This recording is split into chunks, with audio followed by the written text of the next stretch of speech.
मैं आ गया हूं, बता इंतजाम क्या क्या है। ये हादसा तो किसी दिन गुजरने वाला था। मैं बच भी जाता तो एक रोज मरने वाला था। बीमार को मर्ज की दवा देनी चाहिए, वो पीना चाहता है पिला देनी चाहिए। बुलाती है मगर जाने का नहीं। गजल अगर इशारों की कला है तो राहत इंदौरी वो कलाकार थे जो अपने अंदाज में झूमकर इस कला को बखूबी अंजाम देते थे। डॉक्टर राहत इंदौरी के शेर हर लफ्ज़ के साथ मोहब्बत की नई शुरुआत करते हैं।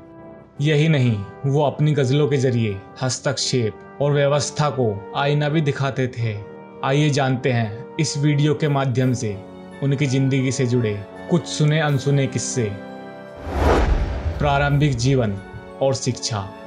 राहत इंदौरी का जन्म 1 जनवरी 1950 को इंदौर में हुआ था। उनके पिता रफ्तुल्लाह कुरैशी कपड़ा मिल में कर्मचारी थे और माता मकबूल उन निसा बेगम गृहिणी थी। वे अपने भाई बहनों में अपने माता पिता की चौथी संतान थे। उनकी प्रारंभिक शिक्षा नूतन स्कूल इंदौर में हुई। उन्होंने इस्लामिया करीमिया कॉलेज इंदौर से 1973 में अपनी स्नातक की पढ़ाई पूरी की और 1975 में बरकतुल्लाह विश्वविद्यालय भोपाल से उर्दू साहित्य में MA किया।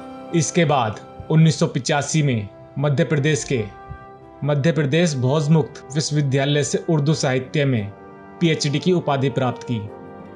शुरुआती दिन। राहत इंदौरी ने शुरुआती दौर में इंद्र कुमार कॉलेज इंदौर में उर्दू साहित्य का अध्यापन कार्य शुरू कर दिया। उनके छात्रों के मुताबिक वह कॉलेज के अच्छे व्याख्याता थे। अध्यापन के दौरान वो मुशायरों में व्यस्त हो गए। वे अपनी कविताओं से इतने प्रसिद्ध हुए कि पूरे भारत और विदेशों से निमंत्रण मिलने लगे।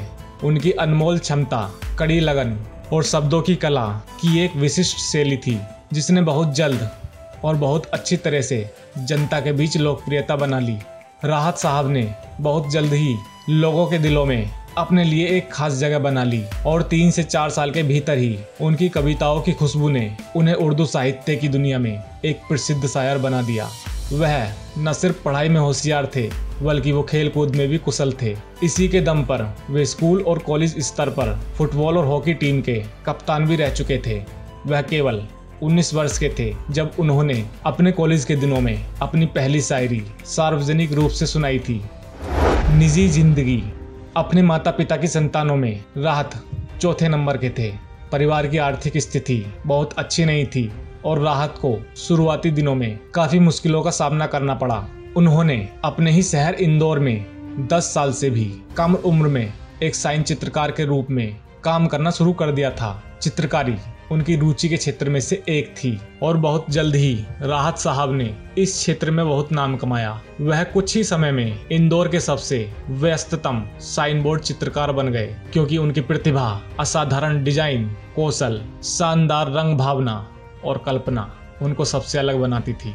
यह भी एक दौर था कि ग्राहकों को राहत द्वारा चित्रित बोर्डों को पाने के लिए महीनों का इंतजार करना भी स्वीकार था। भारत के मशहूर शायर राहत इंदौरी ने कोरोना से जंग लड़ते हुए 11 अगस्त 2020 को 70 वर्ष की उम्र में दुनिया को अलविदा कह दिया, लेकिन उनकी यादें हमेशा लोगों के दिलों में जिंदा रहेंगी।